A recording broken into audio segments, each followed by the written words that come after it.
Hello everybody, कैसे हैं आप सभी। मैं आपका स्वागत करती हूँ फिर से एक नई वीडियो पर। आज की क्लास में हम करेंगे चैप्टर वाइज क्वेश्चन, जो इम्पोर्टेंट क्वेश्चन है जो एग्ज़ाम में आते हैं। तो part 1 accounting for partnership firms and companies, chapter 1 accounting for partnership firms fundamentals. ठीक है, तो चलिए इसके क्वेश्चन स्टार्ट करते हैं। Very short answer type question से स्टार्ट करेंगे इसके।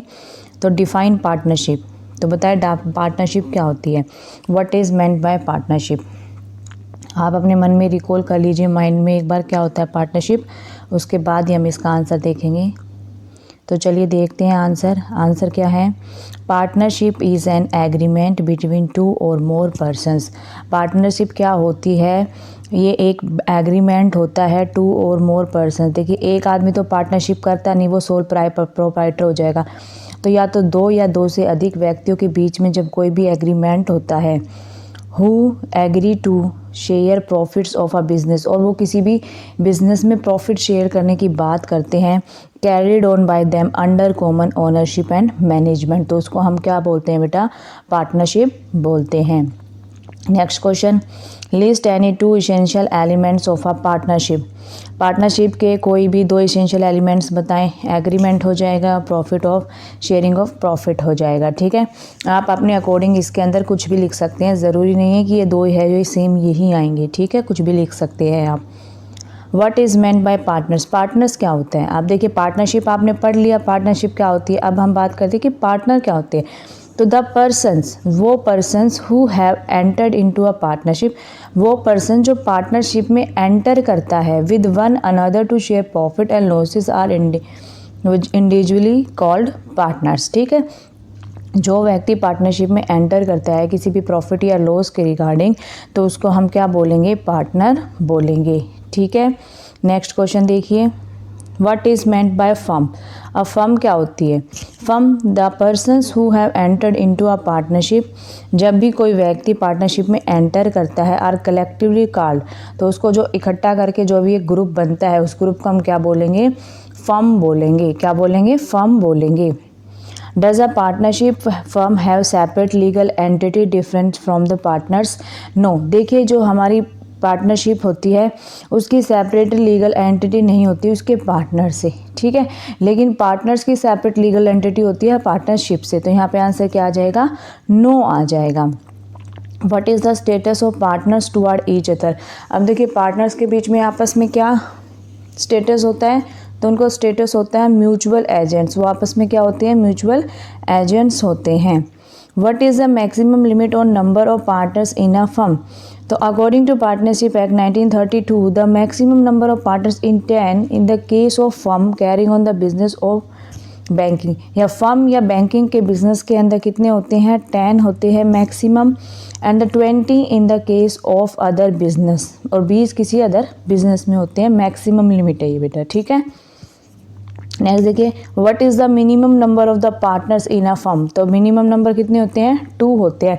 देखिए मिनिमम नंबर जाहिर सी बात है आप अपने माइंड से भी लगा सकते हो, जब वो पार्टनर्स हो गई, पार्टनरशिप हो गई, तो अकेला बंदा तो पार्टनरशिप करेगा नहीं, तो मिनिमम कितनी रिक्वायरमेंट होगी, 2 पर्सन्स की हमें रिक्वायरमेंट होगी। आगे देखिए। What is meant bye unlimited liability of a partner. Partner की अनलिमिटेड लायबिलिटी क्या होती है। Unlimited liability of a partner means that a partner is liable to repay the debts of the firm even from their personal assets in the case the assets of the firm are not sufficient to meet its debt। देखिए जब भी कभी firm क्या करती है, किसी भी मान लीजिए लोन लगा लीजिए, कुछ भी लगा लीजिए, उसकी पेमेंट करने में सक्षम नहीं होती, वो अपने अगर हमने फर्म का एसेट्स भी बेच दिया, सब कुछ बेच दिया, लेकिन उसके बाद भी उसकी हम अपने लोन की वो पेमेंट नहीं कर पाए फर्म, तो अब जो जिस पार्टनर की अनलिमिटेड लायबिलिटी होगी ना, तो उसके पर्सनल एसेट्स को भी हम क्या कर देंगे, लोन की पेमेंट करने के लिए उसको या तो बेच देंगे। यानी कि जब पार्टनर्स की अपनी प्राइवेट संपत्ति भी जा सकती है, तो उस टाइम उस पार्टनर की क्या होती है, अनलिमिटेड लायबिलिटी होती है। ठीक है, आगे देखिए। What is meant by partnership deed. अब पार्टनरशिप डीड क्या होती है।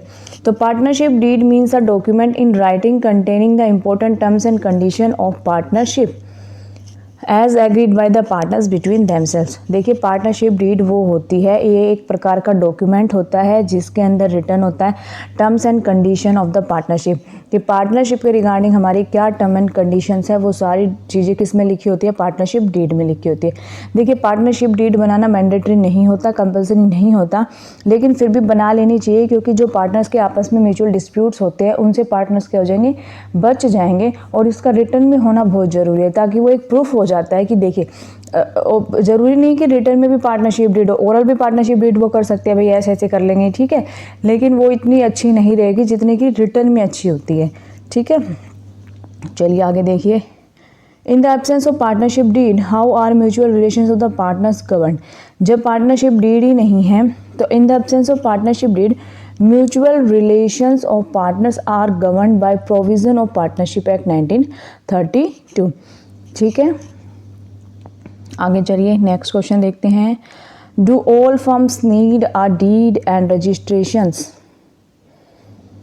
Do all firms need a deed and registration? No, firm do not need a deed and registration. firm को किसी प्रकार की deed and registration की ज़रूरत नहीं होती है। Why is it necessary to have partnership deed? देखिए अब वही क्वेश्चन आ रहा है कि पार्टनरशिप डीड होना जरूरी क्यों है। It is necessary to have a partnership deed because it sets out the duties, rights and obligations of the partners and thus avoids any dispute among them, ठीक है। यानी कि वही बात है, अगर पार्टनरशिप डीड बना लेंगे पार्टनर्स तो उनके बीच में डिस्प्यूट्स नहीं रहेंगे, ठीक है। Is compulsory to have partnership deed for conducting a business under partnership? No, it is not compulsory. compulsory नहीं है पार्टनरशिप डीड बनाना, ठीक है। आगे देखिए 15, is it compulsory to have partnership deed in writing. देखिए राइटिंग में होना भी ज़रूरी नहीं है, no it is not compulsory to have partnership deed in writing. Question 16 देखिए, नेम एनी टू कंटेंट्स और elements of a partnership deed. Partnership deed के 2 एलिमेंट बताइए कोई भी, duration of partnership, profit and loss ratio, partners का नाम हो जाएगा, कितने टाइम पीरियड तक वो पार्टनरशिप रहेगी, कहाँ पर रहेगी, क्या टर्म्स एंड कंडीशन है, पार्टनर्स की क्या लायबिलिटी है, ये सारी चीज़ें किस में लिखी होती है, पार्टनरशिप डीड में लिखी होती है। तो आप कोई भी पॉइंट्स लिख सकते हैं। आगे देखिए, mention any 2 rights of the partners in the absence of partnership deed. देखिए बेटा ये बहुत ज़रूरी है, अगर क्वेश्चन में स्पेसिफिकली बोल दे कि आपको एब्सेंस ऑफ पार्टनरशिप डीड है तो कुछ रूल्स एंड रेगुलेशंस होती है, उसके बावजूद भी तो उनको आपको फॉलो करके क्वेश्चन को सोल्व करना होता है। तो इसमें पूछा मेंशन एनी 2 राइट्स, तो देखिए 2 राइट्स का जगह to make part in business, business में पार्ट लेंगे भाई partners, to claim interest on loan at the rate 6% per annum. देखिए लोन पर इंटरेस्ट को दिया जाएगा 6% पर एनम, चाहे पार्टनरशिप डीड हो या पार्टनरशिप डीड ना हो, ठीक है। तो इस बात को आपको ध्यान में रखना है। आगे देखिए, in the absence of any provision in partnership deed, partnership deed में कोई भी प्रोविजन नहीं है, in the which ratio will partnership share the profit and losses. तो किस में करेंगे बेटा, वो इक्वल रेशियो में वो क्या कर लेंगे, प्रॉफिट को डिस्ट्रीब्यूट कर लेंगे। In the absence of any provision in the partnership deed what will be the interest on drawing. Interest on drawing पर कोई भी इंटरेस्ट नहीं दिया जाएगा, ना ही इंटरेस्ट ऑन कैपिटल पर कोई इंटरेस्ट नहीं दिया जाएगा। इन the absence of any partnership what will be the commission payable, commission भी कुछ नहीं दिया जाएगा, ठीक है। अगर पार्टनरशिप डीड प्रोविज़न नहीं है कुछ भी इन सब चीज़ों के रिगार्डिंग, तो ना ही ड्रॉइंग पर इंटरेस्ट दिया जाएगा, ना ही कैपिटल पर इंटरेस्ट दिया जाएगा, ना ही किसी प्रकार का पार्टनर्स को कमीशन दिया जाएगा, ठीक है। आगे चलिए, in the absence of any provision in the partnership deed what will be the rate of interest on the loan given by a partner to the firm। अब देखिए लोन की मैं पहले बता चुकी हूँ, लोन पर हमें कितना देना है, 6% पर एनम देना है, चाहे पार्टनरशिप डीड में ये प्रोविज़न हो या ना हो, लेकिन इंटरेस्ट ऑन लोन पर 6% इंटरेस्ट दिया जाएगा, ठीक है। अब चलिए देखिए 23 question number, A and B are partners in a firm without a partnership deed, ठीक है। A is an active partner and claims a salary of rupees 18,000 per month. State with reason whether the claim is valid or no। देखिए आप partnership deed है ही नहीं, without a partnership, तो ए as a claim नहीं कर सकता। जब partnership deed ही नहीं है तो वो क्लेम नहीं कर सकता, ठीक है। तो A's claim is not valid because there is a no partnership deed. Partnership deed नहीं होती तो हम सिर्फ क्या देते हैं, लोन पर इंटरेस्ट देते हैं 6% की रेट से। Next question Suresh and Ramesh are partners in a firm with capitals of rupees 3 lakh and 4 lakh respectively. They do not have a partnership deed. अब देखिए यहाँ पर भी क्लियरली लिख दिया कि पार्टनरशिप डीड नहीं है. Ramesh wants to share the profit in the ratio of capitals में वो बांटना चाहता है. ठीक है. State which reason whether the claim is valid. देखिए जब पार्टनरशिप डीड ही नहीं है तो वो कैपिटल की रेशियो में इसको डिस्ट्रीब्यूट नहीं कर सकते, वो इक्वल रेशियो में डिस्ट्रीब्यूट करेंगे. ठीक है. तो Ramesh claim is not valid because in the absence of partnership profit are to be share equally. तो प्रॉफिट किस रेशियो में बांटा जाएगा? इक्वल रेशियो में बांटा जाएगा. Alka Barkha and Charu are partners in a firm having no partnership agreement. उनके बीच में कोई भी पार्टनरशिप एग्रीमेंट नहीं है. Alka Barkha and Charu contributed rupees 2 lakh 3 lakh and 1 lakh respectively. Alka and Barkha desire that the profit should be divided in the ratio of capital contribution. Charu does not agree to this. Is Charu correct given reasoning? देखिए in the absence of any provision the partnership will share profit losses equally. ठीक है, equally लेंगे. Hence Alka Barkha and Charu will get 1/3 share of the profit respective of their capitals. Hence Charu is correct. ठीक है भाई, चारू सही कह रही है कि आप इक्वल लेंगे. पार्टनरशिप डीड में कुछ लिखा नहीं है इसके बारे में, नहीं तो पार्टनरशिप डीड है. ठीक है, तो इसलिए उनको प्रॉफिट में रेशियो कितना मिलेगा? 1:1:1 के रेशियो में वो प्रॉफिट बांट लेंगे अपना. ठीक है, आगे देखिए. A and B, C are that interest on capitals will be provided to each partner at the rate per 5% per annum. But after 1 year, C wants that no interest on capital is to be provided to any partner. State how she can do this. देखिए वो ऐसे कैसे कह सकती है कि जब एक साल तो आप लोगों ने इंटरेस्ट ले लिया कैपिटल पर, अब सी कहती है कि अब इस साल से हम नहीं देंगे इंटरेस्ट ऑन कैपिटल. तो वो ऐसा क्यों कह सकती है? तो जाहिर सी बात है, या तो उन्होंने अपनी पार्टनरशिप डीड बनाई नहीं होगी या फिर उन्होंने इंटरेस्ट के बारे में कुछ लिखा नहीं होगा. तो चलिए आंसर दे. Interest on capital is allowed only when it is even given in the partnership deed. अगर पार्टनरशिप डीड में लिखा है तो ही हम क्या देंगे? इंटरेस्ट ऑन कैपिटल देंगे. She should get this claim containing interest on capital deleted from the partnership deed with the consent of the partners. ठीक है, पार्टनर्स की राय से वो क्या. चलिए नेक्स्ट क्वेश्चन देखते हैं. Chandar and Suman are partners in a firm without a partnership deed. Chandar's capital is rupees 10,000 and Suman's capital is 14,000. Chandar is advanced a loan of rupees 5,000 and claims interest at the rate of 12% per annum on it. State with reason whether his claim is not valid. देखिए हमने question पढ़ के आए हैं. अभी भी हम जब पार्टनरशिप डीड नहीं होती है तो हम इंटरेस्ट और लोन पे कितना देते हैं? 6% देते हैं, ना कि 12% उसको मिलेगा. तो Chander is entitled to interest on his loan to partnership firm at rate 6% annum, not at the rate of 12% per annum. Next question. R&S are entered into a partnership of manufacturing and distributing educational CDs on April 1st, 2006. R looked after the business development as constant development and T financed the project. At the end of the year 31/3/2007, T wanted an interest of 12% on the capital employed by him. The other partners were not inclined to this. How would you resolve this within the ambit of the Indian Partnership Act 1932? तो देखिए T cannot claim any interest on capital employed by him. ठीक है, उन्होंने किसी प्रकार का agreement नहीं कर रखा है, ना ही उनकी पार्टनरशिप डीड है. तो T cannot claim any interest on capital. वो कैपिटल पर इंटरेस्ट क्लेम नहीं कर सकता. R&S are entered into, ये बेटा इससे सैलरी से रिगार्डिंग क्वेश्चन है. तो R can not claim any salary. जब पार्टनरशिप डीड नहीं है तो उस सैलरी के लिए भी नहीं कर सकता क्लेम. ठीक है, पढ़ लीजिए आप इस क्वेश्चन को अगर आप करना चाहते हैं तो. नेक्स्ट क्वेश्चन देखिए. R&S entered into a partnership for management distributing. Same question दे रखा है, ऐसे दे रखा है.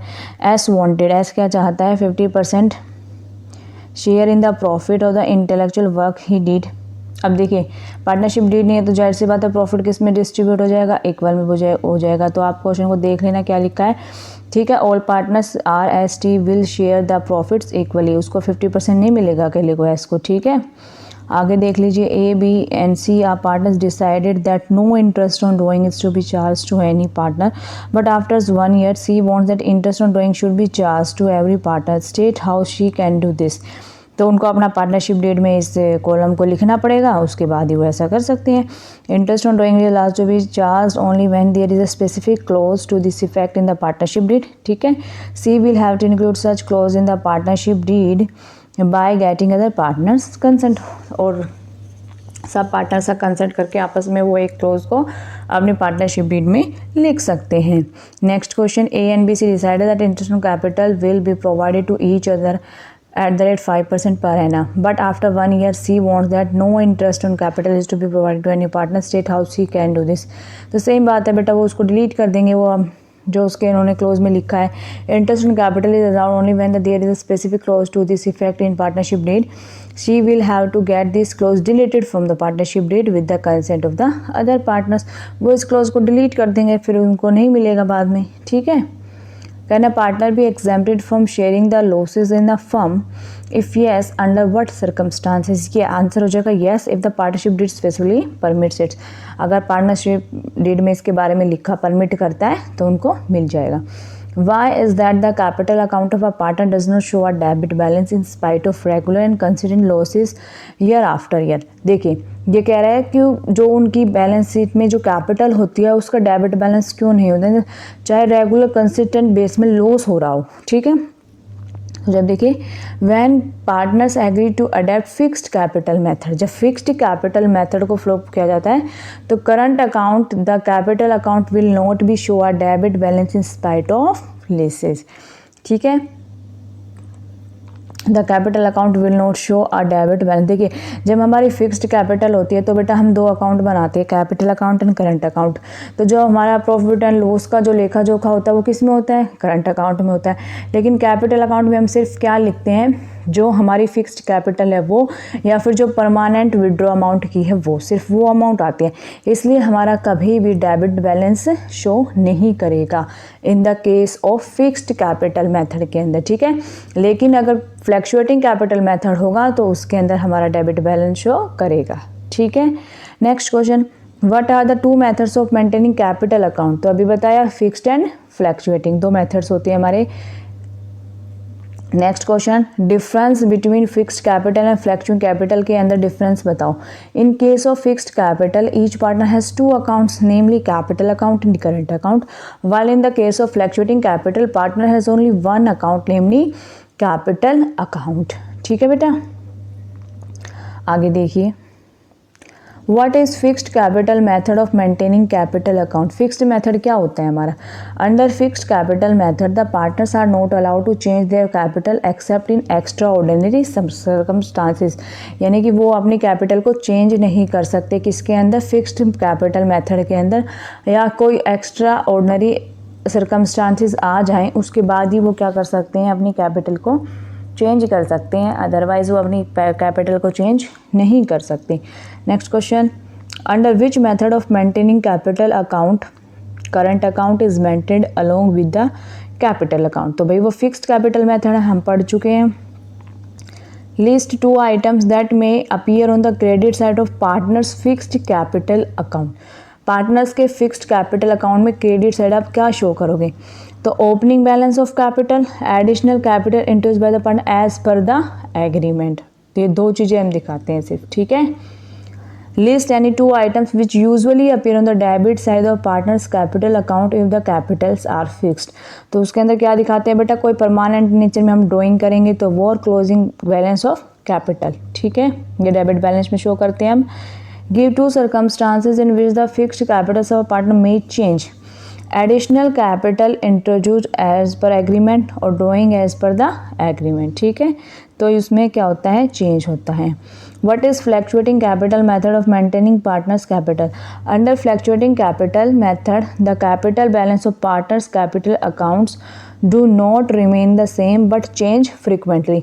वो सेम नहीं रहता है, फ्रिक्वेंटली क्या होता रहता है, चेंज होता रहता है। If a firm is maintaining fixed capital where will the following will recorded? Commission payable कहाँ दिखाएंगे भाई, करंट अकाउंट में दिखाएंगे। Fresh capital introduce by a partner, fixed capital है, जाहिर सी बात है कैपिटल अकाउंट में शो करेंगे। Next question, where would you record interest on drawing? आप इंटरेस्ट ऑन ड्राइंग को कहाँ रिकॉर्ड करोगे? When the capitals are fixed. तो हम कहाँ करेंगे भाई, करंट अकाउंट में शो करेंगे, ठीक है। आगे देखिए, where do you record interest on drawings when capitals are fluctuating. जब कैपिटल फ्लैक्चुएटिंग होगी तो हम एक ही अकाउंट प्रिपेयर करते हैं, कैपिटल अकाउंट, तो उसी में शो करेंगे कैपिटल अकाउंट में। Next question, why is it necessary to charge interest on capital. Interest on capital पर नेसेसरी क्यों होता है चार्ज करना कैपिटल पर इंटरेस्ट, या what is the purpose of calculating interest on partners capital. तो देखिए answer, the purpose of calculating interest on partner capital is to remove the disparity in the capitals contribution of the partners. ठीक है, और disparity को क्या कर देता है, रिमूव कर देता है। Why is interest on drawings calculated? When partners make drawings disproportionately, it results in difference in the advantage enjoyed by partners' interest. To remove the disproportionate advantage, interest on drawing is calculated. ठीक है बेटा, interest on drawing भी इसलिए calculate की जाती है। आगे देखो, how is interest on drawings calculated when the dates of drawings are not given. जब क्वेश्चन में date of drawing note given है तो कितने पे निकालेंगे, interest is cal for 6 months when the dates of drawing are not given. ठीक है, आगे देखिए, give the average period in months for charging interest on drawing for the same amount withdrawn at the middle of each quarter. तो कितना हो जाएगा भाई, 6 month हो जाएगा। तो कितना आ जाएगा बेटा, 6 month आ जाएगा। ठीक है, देखिए, give the average period in months of charging withdrawn at the middle of each quarter. Each quarter के मिडल में कर रहा है तो कितना आ जाएगा, 6 month आ जाएगा। नेक्स्ट देखिए, how will you calculate interest on drawing equal amounts on the first day of the every month of a year. तो उसका बेटा देखिए कैसे निकालेंगे, total drawing, rate of interest and months. तो मंथ्स कितना आ जाएगा, 6.5 आ जाएगा। देखिए, first day of every month है तो देखिए इसका फॉर्मूला होता है मंथ्स कैलकुलेट करने का कि मान लीजिए 1 जनवरी को करी, कब करी, 1 जैन को करी, तो उसके बाद भी बेटा कितने रिमेनिंग पीरियड दिन महीने रहते हैं, 1 जनवरी के बाद तो पूरे 12 महीने रहते हैं। ठीक है, और फिर देखेंगे हम जब लास्ट ड्राइंग कब करेगा, लास्ट ड्राइंग करेगा 1 दिसंबर को करेगा। First day of every month है ना, तो 1 दिसंबर को करेगा, तो 1 दिसंबर को करेगा तो उसके बाद भी कितना महीना बचता है, पूरा 1 महीना बचता है। तो इसका फॉर्मूला होता है जो फर्स्ट ड्राइंग होती है उसके बाद रिमेनिंग पीरियड, और भाई जो हमारी लास्ट ड्राइंग होती है उसके बाद रिमेनिंग पीरियड। तो ये कितना हो जाएगा, 12 + 1 अपॉन में 2 कर देते हैं, तो ये क्या हो जाएगा 13/2। इसको कैंसिल आउट कर देंगे तो कितना आ जाएगा, 6.5 मंथ। तो यहाँ पर ये यही लिखा है 6.5/12।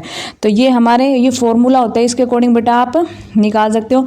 बच्चे क्या करते हैं, याद करने लग जाते हैं, याद करोगे तो भूलने की पॉसिबिलिटी रहती है, इसलिए आप अपना फॉर्मूला याद करो और उसके अकॉर्डिंग आप अपना मंथ्स को कैलकुलेट करो। ठीक है, आगे देखिए बेटा, आगे अभी बहुत सारे क्वेश्चन रहते हैं, तो इन सभी क्वेश्चन को हम नेक्स्ट क्लास में करेंगे।